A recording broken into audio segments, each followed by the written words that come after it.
சத்தியமாக சொல்கிறேங்க, எனக்கெல்லாம் இந்த மாதிரி ஒரு தங்கச்சி இருந்திருக்கணும். சை.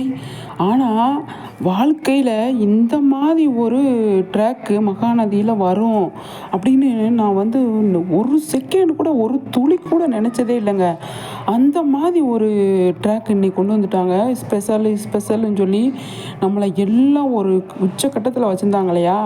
நம்ம வேறு ஒன்று எதிர்பார்த்துட்டு இருந்தோம். ஆனால் நடந்தது ஒன்றுங்க. அப்பப்பப்பப்பா! உண்மையாகவே இந்த மாதிரியெல்லாம் லைஃப்பில் நடக்கிறது தான் நடக்குமா? இந்த மாதிரியெல்லாம் ஒரு இது நடக்குமா? அப்படிங்கிற மாதிரி இருந்தது எனக்கு.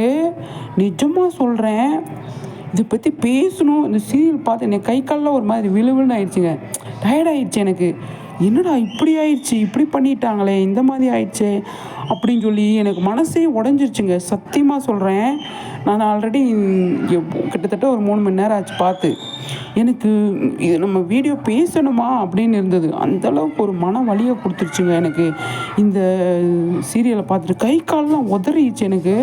ஒரு அப்பாவி பையனை இந்த மாதிரி போட்டு எல்லாம் இந்த மாதிரி பண்ணுறீங்களே அப்படிங்கிற மாதிரி எனக்கு தோணுச்சுங்க. நிஜமாகவே வந்து இதுக்கும் விஜய்க்கும் ஏதாவது சம்மந்தம் இருக்கா? நீங்களே சொல்லுங்களேன். விஜய்க்கும் இந்த பிரச்சனைக்கும் பசுபதிக்கு ஏதாவது சம்மந்தம் இருக்கா?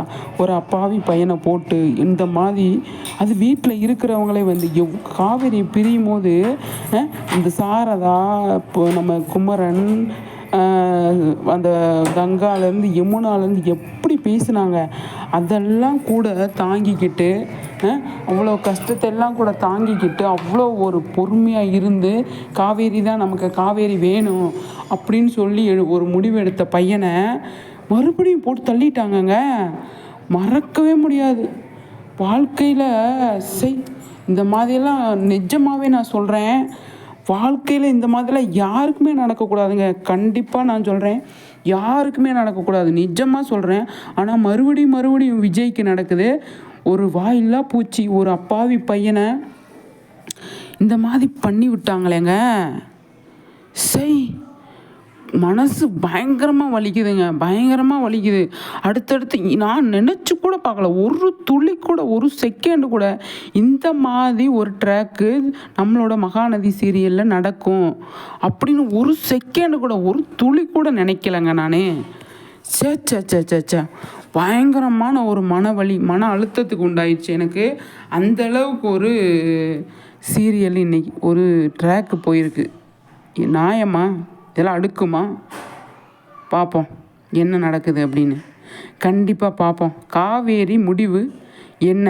காவேரி வீட்டை விட்டு கிளம்பி, உன் வீட்டிலே இருக்காதுன்னு நான் சொல்லுவேன். காவேரி சாரதா வீட்டை விட்டு கிளம்பி போய்கிட்டே இருக்கணும்.